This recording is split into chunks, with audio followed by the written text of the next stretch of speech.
सभी को नमस्कार, सत श्री अकाल, जय हिंद, जय श्री राम, हर हर महादेव, सलाम। स्वागत एक बार फिर से आप सभी का रेलवे टेक्स्ट बुक पर। मेरा नाम है गगन। तो भैया एक नई चीज मुझे पता लगी, मतलब मैंने अपनी जिंदगी में पहली बार शायद ये वर्ड सुना है, मतलब मुझे याद नहीं आ रहा मैंने ये वर्ड सुना है। नौतपा सुना है आप लोगों ने? नौतपा। नौतपा का मतलब है कि अगले 9 दिन बहुत ही ज्यादा तपने वाले होने वाले हैं, बहुत ज्यादा गर्मी होने वाली। बेसिकली 25, 26, 27, 28, 29, 30, 31 और 1 और 2, ये जो कल का 25 गया और 2 जून तक इसे नौतपा कहा जा रहा है। कह रहे आग बरसेगी, आग बरसेगी भारत के अंदर, और खासकर में जो लोग नॉर्थ इंडिया में रहते हैं बहुत ज्यादा बरसेगी। सर सिर्फ नॉर्थ इंडिया में क्यों, पता नहीं यार।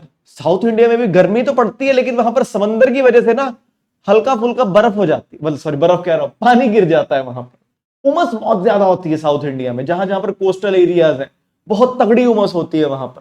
फिर जो हमारा नॉर्थ वाला हो गया हिस्सा, पंजाब का हिस्सा हो गया, हरियाणा हो गया, दिल्ली हो गया, राजस्थान हो गया, फिर नीचे का यूपी हो गया, एमपी हो गया, राजस्थान हो गया, बहुत ही ज्यादा। फिर जैसे जैसे आप नीचे जाओगे थोड़ा अच्छा मौसम वहां पर होने लग जाता है उमस की वजह से।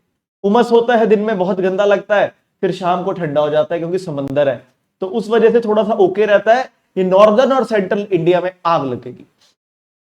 मतलब मैंने पहली बार सुना ये शब्द की नौतपा। मैंने कहा चलिए बच्चों से बात करेंगे। चलिए फिर शुरू करते हैं फटाफट फटाफट क्लास को। पहले हम करेंगे कल के करंट अफेयर्स जो हमने थ्योरी में किए थे, पहले उसे एमसीक्यू फॉर्मेट में, ताकि हमने जो कल पढ़ा था उसे हम याद कर लें, और फिर आज के करेंगे हम नए करंट अफेयर स्टार्ट। आइए, जिसने चैनल सब्सक्राइब नहीं किया एक बार चैनल सब्सक्राइब जरूर कर लीजिए। साथ ही साथ पीडीएफ एक ही टेलीग्राम चैनल है दोस्तों, गगन सर रेलवेज, इस टेलीग्राम चैनल पर आपको मिल जाएगी। शुरू करता हूं, हर सवाल पर 5 सेकंड रुकूंगा। आई होप 5 सेकंड में जवाब दे दो, क्योंकि वही बच्चा जवाब दे सकेगा जो रेगुलर आ रहा है। जो नया आ रहा है वो पहली क्लास बस देखे। मैं बोलता हूं सिर्फ 2 क्लास आना है, तीसरी क्लास आप अपने आप आओगे क्योंकि मजा आ जाएगा। चलिए शुरू करते हैं क्लास। पहला सवाल, समुद्री गैस टरबाइन कॉम्प्लेक्स स्थापित करने की योजना किस कंपनी ने घोषित की? 1 मिनट दोस्तों, लाइट मेरे बिल्कुल ही मुंह पर पड़ रही है। चलिए, मरीन गैस टरबाइन स्थापित करने की दोस्तों ये घोषणा दोस्तों किसने की? तो हमने बताया था, हमने बात की थी, क्या थे मरीन गैस टरबाइन? जो नेवी के जो जहाज हैं उसमें जो इंजन लगते हैं उसमें। तो ये पहला भारत का दोस्तों प्राइवेट सेक्टर का मरीन गैस टरबाइन लगने जा रहा है। कौन लगा रहा है? भारत फोर्ज नाम की कंपनी लगा रही है। और कहां पर लगा रही है कंपनी, ये आप बताएंगे। तो भारत का पहला निजी क्षेत्र का समुद्री गैस टरबाइन परिसर ये किस शहर में स्थापित किया जाएगा? अच्छा गाइस, वही बात, आपके अगर कोई घर वाले हैं जो दिन में आप बाहर निकलते हो, सुबह बेसिकली 10 बजे से लेकर दोपहर को 4 बजे तक अगर आप बाहर जाते हैं, तो अपने पिताजी को, अपनी मम्मी को, जो भी जाते हैं उनको ओआरएस जरूर दो। मैं तो देखो घर में बैठा भी ओआरएस पी रहा हूं, क्योंकि ऐसा हो रहा है, होता क्या जनरली, हम पानी पीते हैं, सुसु आ जाता है ना, हम वॉशरूम चले जाते हैं, लेकिन गर्मी इतनी हुई पड़ी है कि भैया वॉशरूम जाए नहीं जा रहा। तो वही ओआरएस पियो, घर में भी हो तो भी ओआरएस पियो, एसी हो कूलर हो फर्क नहीं पड़ता, है ना। वो ठानी एक, मुझे फर्क नहीं पड़ता, वही इस वक्त फर्क नहीं पड़ता, एसी है कूलर है, ओआरएस पियो, अपने अंदर इलेक्ट्रोलाइट्स की कमी ना होने दो, और अगर बाहर जा रहे हो तो बिल्कुल ही ओआरएस पी कर जाओ। चलिए, इसका जवाब क्या हो जाएगा? पहला मरीन गैस टरबाइन कॉम्प्लेक्स दोस्तों ये खुला है कहां पर? विशाखापट्टनम के अंदर खुला है। भारत फोर्ज ने सरकार ऑफ आंध्र प्रदेश के साथ टाई अप किया है इसके लिए, तो वेरी इंपॉर्टेंट हो जाएगा। नेक्स्ट चलते हैं। चलिए, भारतीय नौसेना ने हाई पावर माइक्रोवेव प्रणाली के लिए किस बेंगलुरु स्थित कंपनी को चयन किया? याद कीजिए, हमने बात की थी कि ये क्या करेगा? माइक्रोवेव्स निकालेगा। क्या निकालेगा? माइक्रोवेव्स निकाल के जो ये ड्रोन वगैरह होंगे आए हमला करने, उसको वहीं पर खत्म कर देगा। मतलब खत्म क्या, ब्लास्ट नहीं कर देगा, उसको गिरा देगा। वो फेल हो जाता है, वो जैसे चीज खराब हो जाती है कुछ उस तरह से। तो भैया ये है क्या? हाई पावर माइक्रोवेव सिस्टम के लिए भारतीय नेवी ने टाई अप किया बैंगलोर की टॉनबो इमेजिंग के साथ। बहुत प्यारा था ये वाला चीज ना, भी ड्रोन आया जहाज पर हमला करने, इसने माइक्रोवेव से मार दिया उसको। नेक्स्ट, वही माइक्रोवेव है जो आपके घर में भी है, बस ये हाई पावर वाली है। आइए, भारत की पहली चालक रहित हवाई ट्रेन की योजना किस हवाई अड्डे में बनाई? यानी कि पहली ड्राइवरलेस एयर ट्रेन। मैंने क्या बताया था, ट्रेन क्या होती है? फ्लाईओवर है, फ्लाईओवर के ऊपर चलेगी। चलिए, ये फ्लाईओवर के नीचे चलेगी, ऐसा लगेगा ये हवा में चल रही है। बताइए।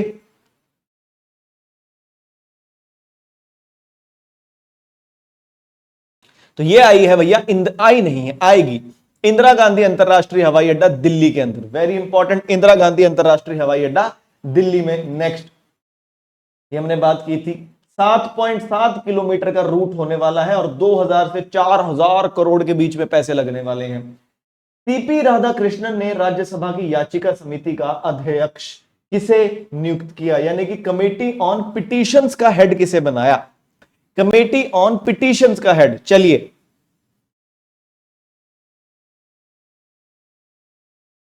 कोशिश कीजिए, तो जवाब हो जाएगा भैया चड्डा साहब को बनाया। नए नए दोस्तों भाजपा के नए न्यूएस्ट मेंबर राघव चड्डा को दोस्तों बनाया, जो राज्यसभा में याचिकाएं आएंगी, पिटीशंस आएंगी, उसको रिव्यू करने के लिए कमेटी बनाई है। उस कमेटी का हेड बना दिया चड्डा साहब को। किसने बनाया है? भारत के उपराष्ट्रपति, जो कि राज्यसभा के चेयरमैन भी हैं। ध्यान रखेंगे, वेरी इंपॉर्टेंट। नेक्स्ट, हाल ही में खोजी गई 3200 साल पुरानी बस्ती हजारीबाग में किस राज्य में स्थित है? अभी की सेटलमेंट मिली है, वहां पर मूर्तियां मिली हैं, वहां पर एक बुद्ध स्तूपा मिला है, बहुत कुछ मिला है। बताइए भैया 3200 साल पुराना कहां पर मिला है? ये हजारीबाग में। कहां है हजारीबाग?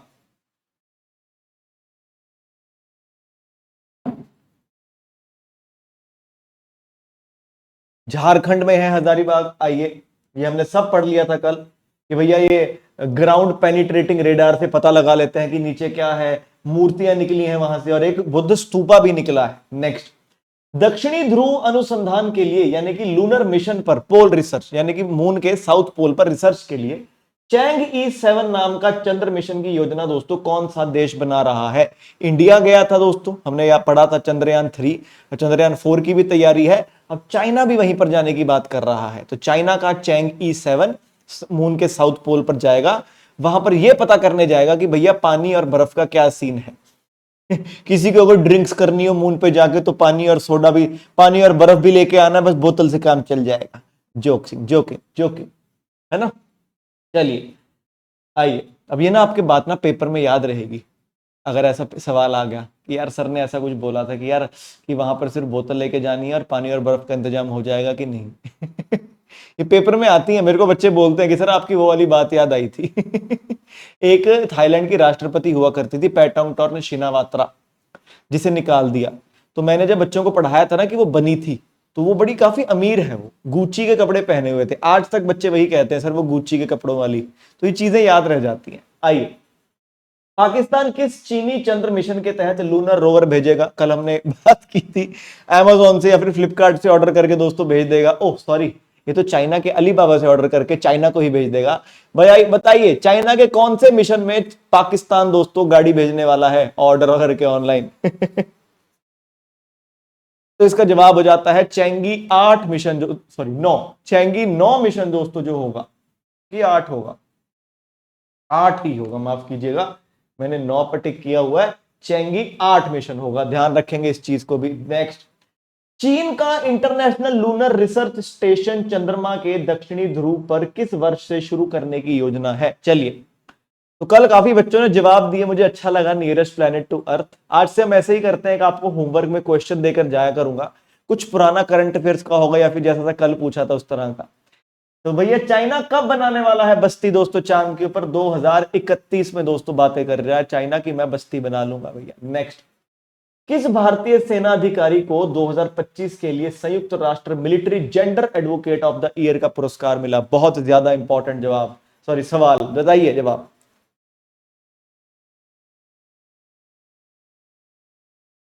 मिलिट्री जेंडर एडवोकेट, तो भैया इसका जवाब दिया मेजर अभिलाषा बरक को। ये नहीं दोस्तों, मेजर अभिलाषा बरक की बराक, बराक, मेजर अभिलाषा बराक को यह पुरस्कार दिया।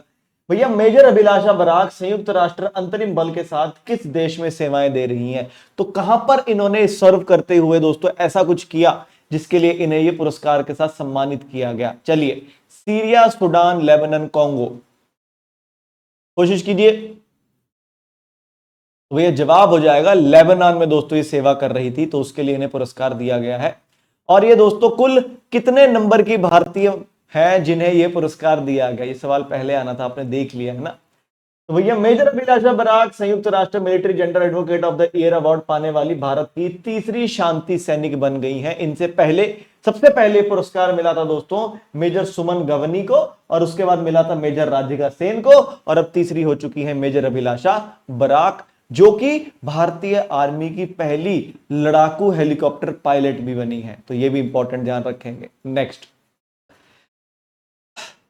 बोमकई बुनाई पुनरुद्धार अभियान किस राज्य द्वारा शुरू किया जाएगा? मैंने आपको बोला था कि ये पुराना ट्रेडिशन है दोस्तों साड़ियां बनाने का। बोमकई एक गांव है, वहां की इस कला को दोस्तों दोबारा से पुनर्जीवित, इनमें बोला इन्होंने वर्ड पुनर्धार, पुनरुद्धार करने के लिए दोस्तों किस राज्य ने शुरुआत की?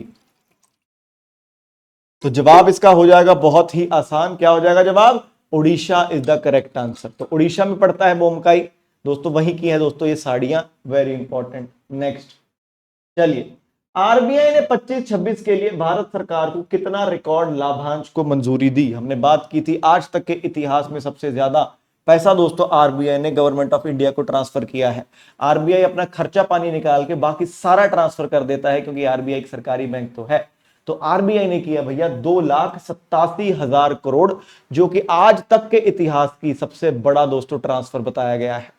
इसके साथ ही कुछ और नंबर्स भी थे कि जैसे कि ये पिछले साल के मुकाबले 26%, सॉरी पिछले साल के मुकाबले 6.7% ज्यादा था। आरबीआई की कुल कमाई पिछले साल के मुकाबले 26.42% ज्यादा थी।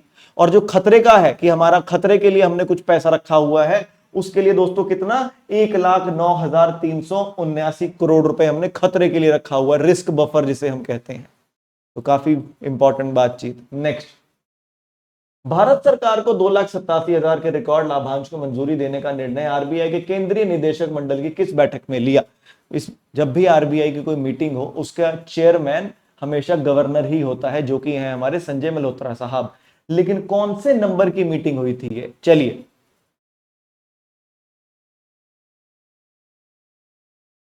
ये हुई थी भैया 623वें नंबर की मीटिंग, 623rd मीटिंग हुई थी। नेक्स्ट, सऊदी अरब इंटरनेशनल बिग कैट अलायंस का कौन सा सदस्य बना? भारत ने ही 2023 में आइडिया दिया, 24 में यूनियन गवर्नमेंट ने दोस्तों, पार्लियामेंट ने इसको ओके कर दिया, 2026 में इसका सम्मेलन भी होना है, और इसका अब 26वां मेंबर बन चुका है दोस्तों सऊदी अरब। बहुत ज्यादा जरूरी, एनटीपीसी पूछता है ऐसे। अगर हम एसएससी के पेपर की बात करेंगे ना, एसएससी में आएगा कि कौन सा देश 26वां मेंबर बना। एनटीपीसी पूछता है कि सऊदी अरेबिया कौन सा नंबर का मेंबर बना। बदतमीज है एनटीपीसी। तो रेलवे वाले बेसिकली, एनटीपीसी का रेलवे वाले बदतमीज है। तो दोस्तों 26वां मेंबर बना सऊदी अरब, वेरी इंपॉर्टेंट। भैया इंटरनेशनल बिग कैट अलायंस कितनी बड़ी बिल्ली प्रजातियों के संरक्षण पर केंद्रित है? तो दोस्तों इसके तहत कितनी बिल्लियों को बचाने की बात की जा रही है? 5, 6, 7, 8। चलिए,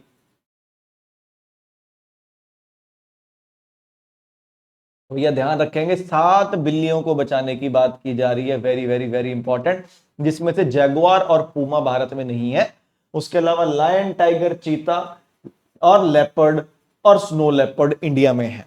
जैगुआर और पूमा इंडिया में नहीं है। नेक्स्ट, चलिए भैया, भारत 2026 में उद्घाटनी इंटरनेशनल बिग कैट अलायंस शिखर सम्मेलन की मेजबानी किस शहर में करेगा? तो दोस्तों मैंने आपको जैसे बताया 1 और 2 जून को होना था, लेकिन कभी हांटा वायरस, कभी दोस्तों इबोला वायरस, पता नहीं कौन कौन से वायरस आ गए हैं, उसकी वजह से ये जो सम्मेलन है अब नहीं होगा। अब ये सम्मेलन मतलब 1-2 जून को नहीं होगा, होगा जरूर। कहां पर? दिल्ली में। नेक्स्ट, आई खोराज में स्पेस मैन्युफैक्चरिंग पार्क दोस्तों किस शहर के पास बनाया गया? आपको बताया था कि भैया इसरो ने दो जगह पर कॉमन स्पेस कॉम्प्लेक्स तैयार करने की बात की है। एक जगह पर स्पेस मैन्युफैक्चरिंग पार्क होगा, एक जगह पर लॉन्च व्हीकल बनाने वाला पार्क होगा, और जिसे बनाएगा इन स्पेस। याद है कुछ? तो भैया ये स्पेस मैन्युफैक्चरिंग पार्क होगा दोस्तों गुजरात में अहमदाबाद के पास, और दूसरा होगा एक स्पेस व्हीकल क्लस्टर जो बनेगा थूथुकुडी में। कहां पर पड़ती है भैया थोटुकुडी? चलिए, तो थोटुकुडी पड़ती है भैया तमिलनाडु में, ध्यान रखेंगे। तो ये हमने बात की थी कि क्या बना रहे हैं यहां पर, ये कॉमन टेक्निकल फैसिलिटीज गुजरात और तमिलनाडु के अंदर। और कौन बना रहा है इसे? In space. क्या है इन स्पेस, वो आप बताओ, आराम से पढ़ना, जवाब दो। इन स्पेस का फुल फॉर्म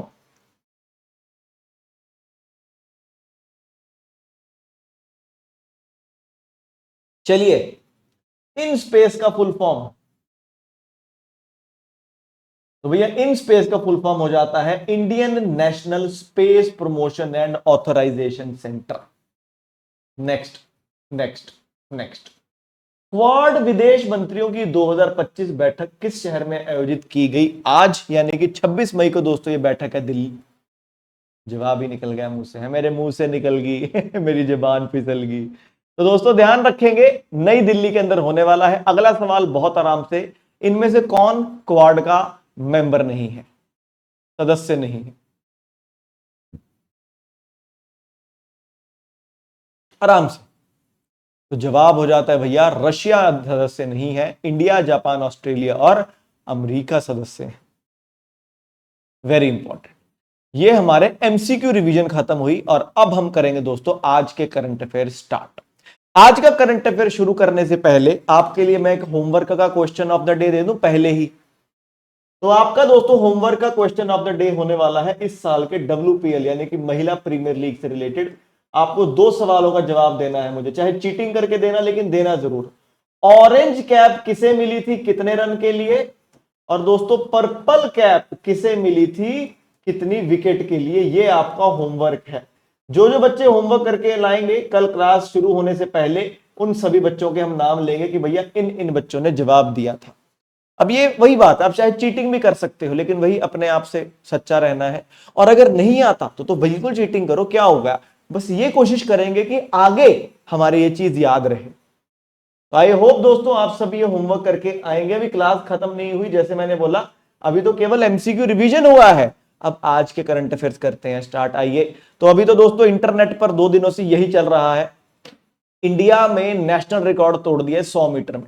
अब बोलोगे यार इतनी क्या बड़ी बात होगी, नेशनल रिकॉर्ड ही तो तोड़ा है, इतना ज्यादा क्यों इसको पुश किया जा रहा है, इतनी ज्यादा क्यों इसकी बातचीत की जा रही है? क्योंकि ये नेशनल रिकॉर्ड 10.09 सेकंड में टूटा है। आपको पता है एशियन गेम्स 2022 में इंडिया की तरफ से कोई क्वालिफाई भी नहीं किया था। 2018 एशियन गेम्स इंडिया की तरफ से कोई क्वालिफाई भी नहीं किया था, इसने क्वालिफाई किया है। 8 सालों के बाद इंडिया की तरफ से कोई जाएगा एशियन गेम्स में, इसलिए ये खास है। यहां पर 10.09 सेकंड्स में भागकर गुरविंदर वीर ने कॉमनवेल्थ गेम्स जो इस साल होने वाली हैं और एशियन गेम्स जो इस साल होने वाली हैं, दोनों के लिए क्वालिफाई कर लिया है, इसलिए ये बड़ी बात है। इस स्पीड पर ना 10.09 सेकंड्स में 2022 की एशियन गेम्स में गुरिंदर वीर भारत के लिए ब्रॉन्ज मेडल ले आता, इसलिए ये इंपॉर्टेंट है। आइए, तो गुरिंदर वीर सिंह दोस्तों पहला इंडियन बन गया जिसने 10.10 सेकंड के अंडर दोस्तों ये रेस भागी। आप बोलेंगे 10.10 सेकंड इतना क्यों? ये गेम ही सारी सेकंड्स की है। अगर आप ओलंपिक्स की रेस देखो, रिकॉर्ड क्या है दोस्तों उसैन बोल्ट का? 9.58 सेकंड। सोचो 9.58 सेकंड और 10.09 सेकंड में कितना फर्क है? केवल 51 सेकंड का फर्क है। लेकिन केवल नहीं है, यहीं पर सारी गेम टिकी हुई है। अगर अभी भी गुरिंदर वीर को ओलंपिक्स के लिए क्वालिफाई करना ना 2028 के लिए, तो अपनी स्पीड को 10 सेकंड के अंदर लेकर आना होगा। इतना टफ कंपटीशन है दोस्तों ओलंपिक्स के अंदर। लेकिन वही है, पिछले साल भी आपको मैं बताऊं कहानी, पिछले साल भी गुरिंदर वीर ने रिकॉर्ड तोड़ा था फास्टेस्ट 100 मीटर का, 10.20 सेकंड में भागा था रेस। लेकिन फिर इन्हीं के साथ के एक लड़के हैं अनिमेश, उनके बारे में बात करेंगे, उसने अगले ही टूर्नामेंट में वो रिकॉर्ड तोड़ दिया 10। अब लिख के बताता आपको मजा आएगा। वो ये सबसे पहले 2025 की बात बताता हूं, तो मैं जीवी लिख रहा हूं। गुरिंदर वीर ने 100 मीटर का रिकॉर्ड तोड़ा और 10.20 सेकंड में भाग लिया। फिर इसी का ये रिकॉर्ड तोड़ दिया अगले ही टूर्नामेंट में अनिमेश ने। अनिमेश 10.18 सेकंड में भागा। फिर आया 2026। अभी 2026 में सबसे पहले गुरिंदर वीर ने फिर से ये रिकॉर्ड तोड़ा, 10.17 सेकंड में भाग लिया। यानी कि सोचो पहले दिन सेमीफाइनल 1 में रिकॉर्ड तोड़ दिया, रिकॉर्ड ब्रोकन, गुरिंदर वीर फास्टेस्ट इंडियन। फिर अगले ही 2 सेमीफाइनल होते हैं, आपको पता है सिर्फ 2 सेमीफाइनल होते हैं ना। फिर अनिमेश ने फिर से रिकॉर्ड तोड़ दिया 10.15 सेकंड। सोचो एक सेमीफाइनल रिकॉर्ड ब्रोकन, अगला सेमीफाइनल रिकॉर्ड ब्रोकन, फाइनल में फिर से गुरिंदर वीर ने रिकॉर्ड तोड़ दिया 10.09 सेकंड। दोस्तों ये हुआ है दोस्तों, काफी इंटरेस्टिंग, बड़ा अच्छा लगता है कि हमारे एथलीट्स इस लेवल पर आ गए हैं। आइए अच्छा, लोग इनको मिल्खा सिंह से कंपेयर कर रहे हैं दोस्तों। लोग, मिल्खा सिंह थे 400 मीटर के एथलीट। जो लॉन्ग रन है ना, 400 मीटर, 800 मीटर, 1600 मीटर, उसमें तो हम फिर भी मेडल ले आते हैं। स्प्रिंट में नहीं लाते हम, 100 मीटर, 200 मीटर आओ पढ़ते हैं। तो भैया पंजाब में पैदा हुए, जलंधर में पैदा हुए, बल्कि गुरिंदर वीर सिंह ने रिकॉर्ड तोड़ दिया, नेशनल रिकॉर्ड तोड़ दिया 100 मीटर का 10.09 सेकंड में भागकर, जैसे मैंने आपको बोला। और ये रहे अनिमेश दोस्तों, सेकंड पोजीशन पर, ओडिशा को रिप्रेजेंट किया इन्होंने, 10.20 सेकंड में भागे। सोचिए सेमीफाइनल में 10.15 कर दिया था इन्होंने। और देखिए पास कितना है, 0 पॉइंट कितने का फर्क है, 0.11 का फर्क है। कितने का है, 0.09 का फर्क है, 0.10 का फर्क है, ये 0.07 का फर्क है, 0.01 का फर्क है। ऐसे ही होता है ओलंपिक्स में भी, लेकिन ओलंपिक्स में होता है 9.7, 9.72, 3 ऐसे। आइए भैया, गुरिंदर वीर ने एथलेटिक फेडरेशन ऑफ इंडिया के क्वालिफिकेशन भी कर लिया है, जैसे मैंने आपको बताया कि 10.16 सेकंड था कॉमनवेल्थ गेम्स का, और वही था 2026 की एशियन गेम्स का। तो इस साल के कॉमनवेल्थ गेम्स कहां हो रही है, ग्लासगो स्कॉटलैंड में। एशियन गेम्स कहां हो रही है दोस्तों, जापान में। गुरिंदर वीर से पहले कुजूर के पास था रिकॉर्ड, जैसे मैंने बताया। अच्छा, और दोनों अनिमेश कुजूर भी और गुरिंदर वीर भी, दोनों ने ही कॉमनवेल्थ गेम्स और एशियन गेम्स के लिए क्वालिफाई कर लिया है। इट्स लाइक जैसे नीरज चोपड़ा, सोचो 87.58 मीटर की थ्रो के साथ नीरज चोपड़ा ने गोल्ड मेडल जीत लिया था ओलंपिक्स का। और पिछले साल डायमंड लीग हुई दोहा कतर में, वहां पर 90 मीटर क्रॉस करने के बाद भी दोस्तों गोल्ड मेडल नहीं जीत सका। अभी रिकॉर्ड इसके पास है, कोई बड़ी बात नहीं, अगली रेस में ये ले ले, क्योंकि बहुत इतना इतना तो फर्क है, माइक्रो सेकंड्स का फर्क है, 0.11 का फर्क है। क्या होता है, आओ चलिए। और इनको कोच कौन कर रहा है, रिलायंस फाउंडेशन के गुरिंदर वीर को कौन कोच कर रहा है, रिलायंस फाउंडेशन के जेम्स हिलियर हैं, ये गुरिंदर वीर को कोच कर रहे हैं। अच्छा, आपको बता दें गुरिंदर वीर के पास इंडिया का फास्टेस्ट 60 मीटर का रिकॉर्ड भी है। वो इसने दौड़ा था 6.60 सेकंड में। अब बिल्कुल वही हो गया ना कि 6 मीटर 60 मीटर दौड़ा 6.60 में, बताओ 100 मीटर कितने में दौड़ा, है ना सर, 10.10 में दौड़ा होगा, नहीं 10.09 में दौड़ा। ध्यान रखेंगे इस चीज का। अच्छा भैया, आपको लाइक करने के लिए तो बोला नहीं भैया, अच्छा लग रहा हो क्लास, बढ़िया लग रहा हो तो लाइक जरूर कर देना। नेक्स्ट, साथ ही साथ यहां पर दोस्तों एक और रिकॉर्ड तोड़ दिया, वो टूटा पोल वॉल्ट का। पोल वॉल्ट क्या होता है दोस्तों, ये वाला खेल आपने देखा होगा, कंधे पर लेकर जाते हैं, फिर यूं अटकाते हैं और ऊपर कूद जाते हैं। तो भैया एक ही शाम में ये भी 2 बार रिकॉर्ड तोड़ दिया। बड़ा इंटरेस्टिंग थी नेशनल गेम्स इस बार। अच्छा, नेशनल गेम्स कहां हुई, रांची में हुई। तो भैया देव मीना और कुलदीप कुमार ने नेशनल पोल वॉल्ट रिकॉर्ड बना दिया। दोनों ने 5.45 मीटर की छलांग मारी, दोनों ने 5.45 मीटर की। तो यहां क्या हुआ कि देव मीना और कुलदीप कुमार ने जॉइंट लड़कों का नेशनल पोल वॉल्ट का रिकॉर्ड बना दिया 5.45 मीटर की छलांग के साथ। 29वें national senior athletic federation competition जो रांची में हुआ। ये गुरिंदर वीर और अनिमेश कहां भागे थे, वह भी रांची में ही भागे थे। तो बोला इससे पहले रिकॉर्ड ना 5.41 मीटर का था, वो था दोस्तों कुलदीप कुमार के पास, पहले भी कुलदीप का ही था। तो कंपटीशन में आए तो देव मीना ने सबसे पहले वो रिकॉर्ड तोड़ दिया, ये रहा देव, 5.42 मीटर की छलांग मार दी। अगली ही छलांग में कुलदीप कुमार ने 5.45 मीटर की छलांग मार दी, और फिर उसकी अगली ही छलांग में देव मीना ने फिर से 5.545 मीटर की छलांग मार दी। मतलब समझ रहे हो, बड़े रिकॉर्ड टूटे हैं। मतलब 5.41 थी देव की, सॉरी 5.41 था कुलदीप का, पहले आके देव मीना ने 5.42 कर दिया, फिर कुलदीप ने फिर से 5.45 कर दिया, और फिर देव ने 5.45 की बराबरी कर ली। सोचो गोल्ड मेडल किसको मिला होगा, जिसने बाद में 5.45 कूदा, देव मीना को मिला गोल्ड और कुलदीप को मिला सिल्वर। देख सकते हैं आप, ये रहा गोल्ड, ये रहा सिल्वर। और इसके बाद आपको शर्म की बात बताऊं, कि घर कैसे गए हैं, ई रिक्शा में। इनसे हम ओलंपिक मेडल चाहते हैं, ये इंडिया के लिए एशियन गेम्स में, इंडिया के लिए कॉमनवेल्थ गेम्स में दोनों रिप्रेजेंट करेंगे। ये फैसिलिटी दी जाती है हमारे एथलीट्स को।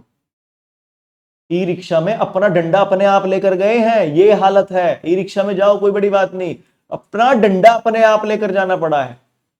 यहां नहीं प्रोवाइड हो रहे डंडे उस लेवल के, सोचिए। एनीवे, तो भैया दोनों एथलीट ने क्वालिफिकेशन हासिल कर ली एशियन गेम्स की। जैसे मैंने आपको बोला, जो एशियन गेम्स में और कॉमनवेल्थ में दोनों में 5.25 मीटर की छलांग चाहिए थी, ये तो ऑलरेडी 5.45 मीटर से दूर की छलांग मार चुके हैं। नेक्स्ट, भैया इन्होंने बहुत अंधा पैसा कमा लिया, अंधा पैसा। पढ़ो एक बार खुद। रिलायंस इंडस्ट्री ने फिस्कल ईयर 26, फिस्कल ईयर 26 का मतलब क्या होता है? इसे फाइनेंशियल ईयर भी कहते हैं, अंग्रेजी में इसको फिस्कल ईयर भी कहते हैं, इसे आप आम भाषा में फाइनेंशियल ईयर भी कहते हैं। अगर FY26 लिखा है, इसका मतलब क्या है? इसका मतलब है कि अप्रैल 2026 से लेकर, ओह माफ कीजिए दोस्तों, गलत लिख दिया मैंने। अगर फिस्कल ईयर 26 लिखा है तो मतलब होगा उसका अप्रैल 2025 से लेकर मार्च 2026। अगर लिख देते हैं हम FY27, इसका मतलब होगा भैया अप्रैल 26 से लेकर मार्च 27, ये होता है।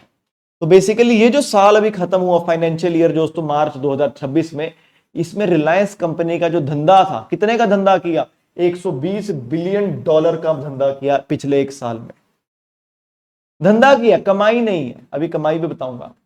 तो भाई रिलायंस इंडस्ट्री लिमिटेड पहली भारतीय कंपनी बन गई है जिसने 120 बिलियन डॉलर का धंधा किया एक साल में। 124 बिलियन डॉलर का धंधा किया है एग्जैक्ट। 120 बिलियन डॉलर का तो मार्क था, एक माइलस्टोन कह देते हैं ना, 110, 120, 130, उसे क्रॉस करने वाली पहली इंडियन कंपनी बनी है। 124 बिलियन डॉलर किया है। पिछले ही महीने उन्होंने बताया था कि हम इंडिया की पहली कंपनी बने थे जिन्होंने 10 बिलियन डॉलर का प्रॉफिट कमाया था। अब सोचो 120 बिलियन डॉलर का धंधा है, उसमें से केवल 10 बिलियन डॉलर का प्रॉफिट है, केवल 10 बिलियन डॉलर, लेकिन 10 बिलियन डॉलर की बात कर रहे हैं हम। 95,000 करोड़ का प्रॉफिट था ये। आओ, तो भैया ये माइलस्टोन बहुत ही बड़ा था, क्योंकि एक महीने पहले इन्होंने बताया था कि हमने 10 बिलियन डॉलर का प्रॉफिट किया था। और सोचो कितना बड़ा प्रॉफिट है ये। इंडिया की बड़ी बड़ी कंपनियां नहीं है जो एसएससी के पेपर लेती थी पहले, TSS, इंफोसिस, HCL, इन तीनों का भी प्रॉफिट मिला लो ना, फिर भी रिलायंस का प्रॉफिट ज्यादा है इनसे। दुनिया में सबसे ज्यादा प्रॉफिट दोस्तों अल्फाबेट नाम की कंपनी कमाती है। अल्फाबेट कौन है? अल्फाबेट है गूगल की parent company. Google, YouTube, Gmail, ये सब इसकी पेरेंट कंपनी का नाम है अल्फाबेट। और रिलायंस आती है दुनिया में 97वें नंबर के ऊपर। ये डेटा मैंने लिखा हो, अगर आप पढ़ना चाहें अपने आप, ठीक है। 97वें नंबर पे आती है। तो इन्हें सबसे ज्यादा पैसा किसने दिया? मॉन्टीनिग्रो ने दिया 9.2, लिक्टेनस्टाइन ने 9, बारबेडोस ने 8। याद नहीं करना है, वैसे बता रहा हूं। तो भैया पैसा है तो बड़ी बड़ी बड़ी बड़ी बातें है ना। इसी बात पर एक बार लाइक ही कर दो, है ना। मैं वही बोलता हूं, मैं बच्चों की चीज बोलता हूं कि यार मैनिफेस्ट किया करो। मैनिफेस्ट का मतलब सोचा करो। हम ना भगवान से भी ना एक औकात सा रख लेते हैं, भगवान को थोड़ी पता है तुम्हारी औकात क्या है। कोई भी आप क्रिकेटर की बात करो, आपको पता है किस क्रिकेटर की बहुत अमीर बैकग्राउंड रहा हो? कोई कोई होगा। विराट कोहली, रोहित शर्मा, महेंद्र सिंह धोनी, अर्शदीप सिंह आजकल, जसप्रीत बुमराह, सभी बहुत ही कॉमन बैकग्राउंड से आए हैं, बड़े आम घरों के आए हैं, सपने बड़े थे। भाई जब भी भगवान से मांगो ना, ऐसा क्यों बोलो कि भगवान मेरे को 1 करोड़ दे दे। क्यों? भगवान 100 करोड़, कम ऑन भगवान, what is this? 200 crore, 300 crore, भगवान 1000 करोड़, ऐसे बोलो। ये 95,000 करोड़ का प्रॉफिट कमा रहे हैं और हम लोग 1 करोड़। कैसी बातें कर रहे हैं आप, है? एक बार लाइक कर दो यार, इसी बात पे मजा आ रहा होगा। चलो, इंडियन आर्मी ने डेवलप किए एआई प्लेटफॉर्म कौटिल्य और क्यू फोर्स। ये स्क्रीनशॉट दोस्तों क्यू फोर्स का है। तो आइए, तो भैया भारतीय आर्मी ने 2 एआई बेस्ड, अच्छा फिर से आपको बोलूं, बच्चे मुझे बोलते हैं कि सर आप हिंदी में पढ़िए, अंग्रेजी में मत पढ़िए। बेटा वो मेरे लिए है, मैं अंग्रेजी में पढ़ के आपको हिंदी में ही पढ़ा रहा हूं। ये आप अपने आप PDF में पढ़ना, क्योंकि इतनी शुद्ध हिंदी। भारतीय सेना ने कमांड, इंटेलिजेंस और लॉजिस्टिक प्रबंधन के लिए 2026 में 2 आर्टिफिशियल इंटेलिजेंस आधारित डिजिटल सिस्टम कौटिल्य और क्यू फोर्स विकसित किए। थोड़ा सा टिपिकल हो जाता है, आप सुनो बस। इंडियन आर्मी ने 2 एआई सिस्टम बनाए हैं, एक का नाम है कौटिल्य, एक का नाम है क्यू फोर्स। किसके लिए? कमांड, इंटेलिजेंस और लॉजिस्टिक्स मैनेजमेंट के लिए। लॉजिस्टिक्स क्या होता है? किसी चीज, सामान को इधर से उधर पहुंचाना हो। आर्मी में सबसे ज्यादा इंपॉर्टेंट तो डिप्लॉयमेंट ही रहती है ना। हथियार आए हैं, फौजी हैं, इधर से उधर जाइए, तो उसको दोस्तों एआई से यूज करेंगे। कौटिल्य एक एआई से चलने वाला इंटेलिजेंस प्लेटफॉर्म है, ठीक है।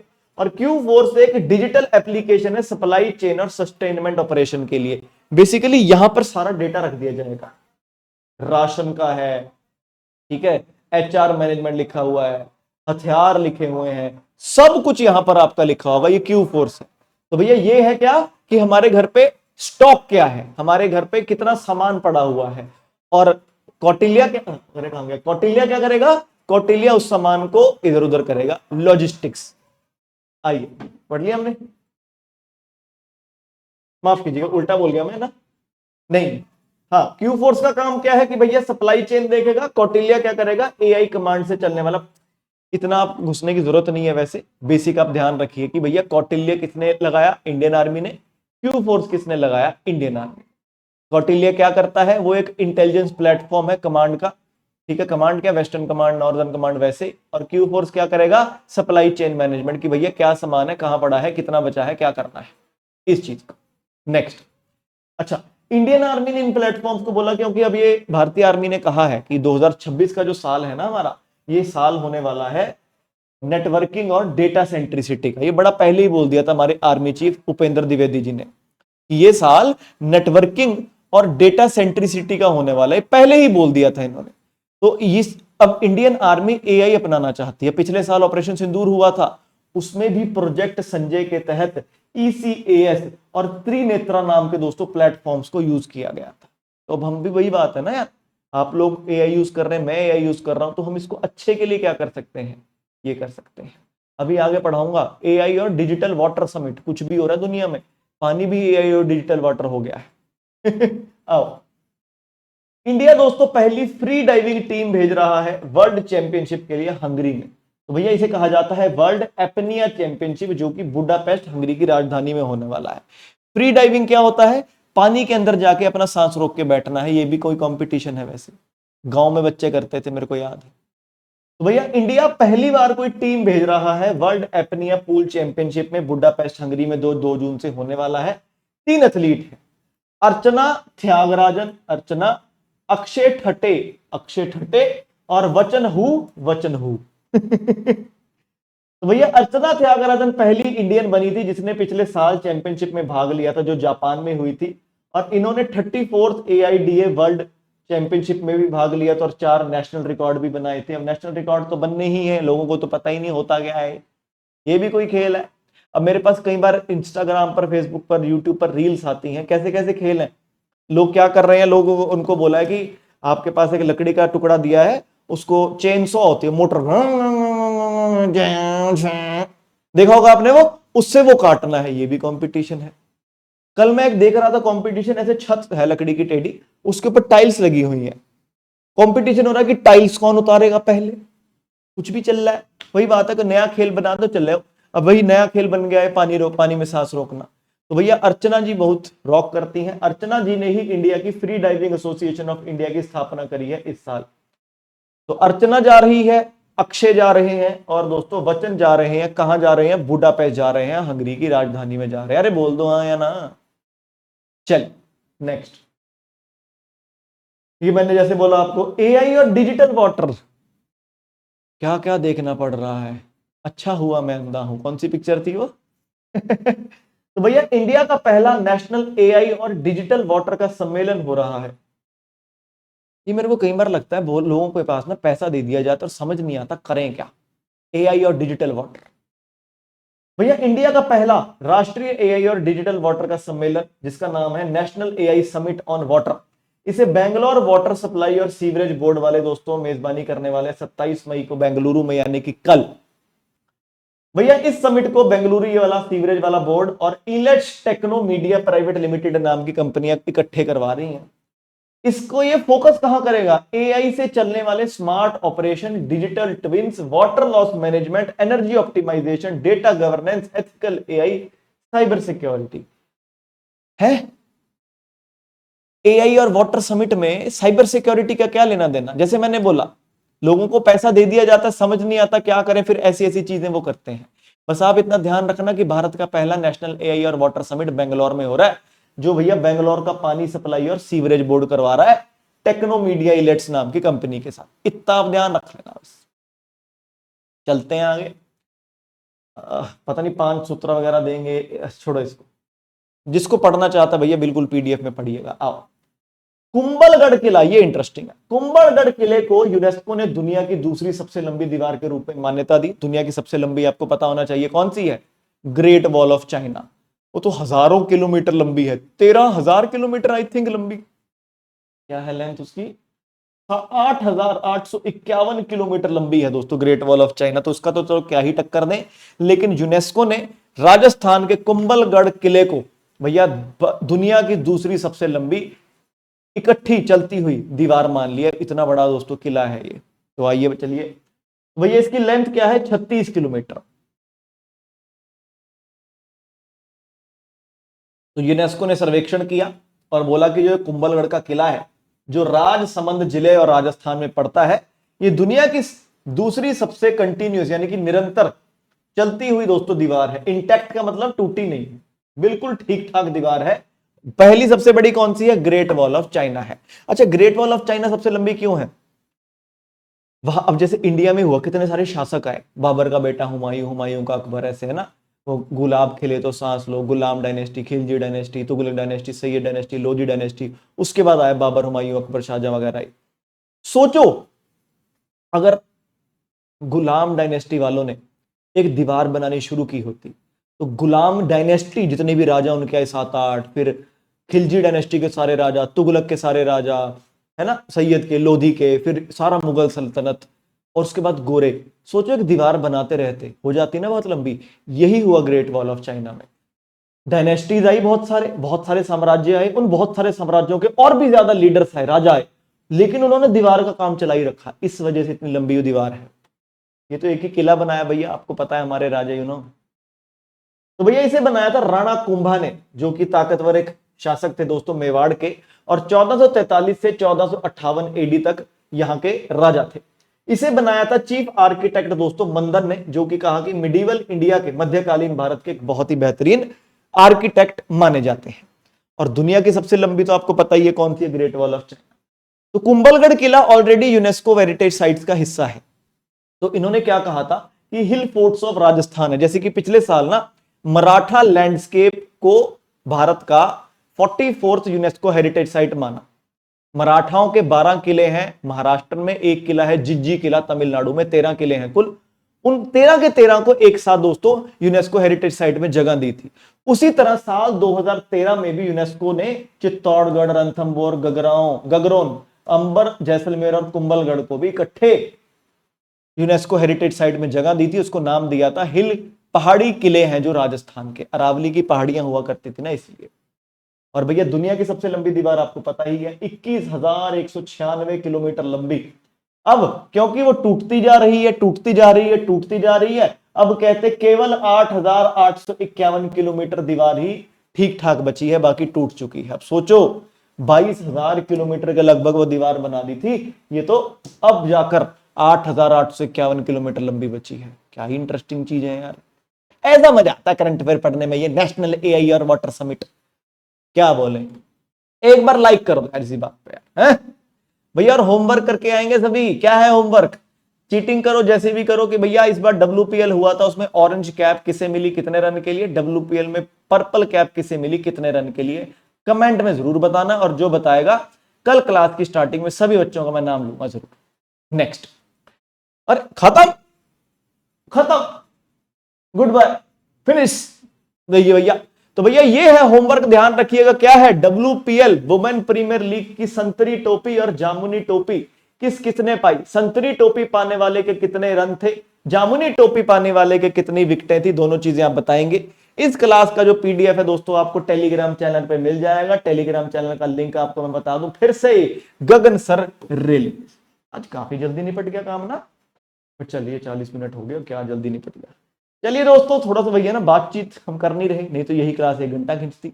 पढ़ते रहो, तगड़े रहो, कुछ सजेशन हो कमेंट में जरूर बताइए। सभी को नमस्कार, जय हिंद, जय भारत।